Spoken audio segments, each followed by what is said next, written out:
Hey Eli, what are you working on? 2015 Mercedes-Benz. And when it came in, it had a no start condition.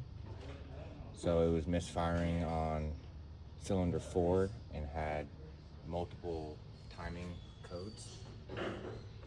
So with that, we wanted to check the timing and make sure the valves were closing and everything. So whenever we took the valve cover off, we saw the immense timing chain slack that it has. And what most likely happened is it jumped time, and that's why it would not start. Awesome, thank you. Mhm.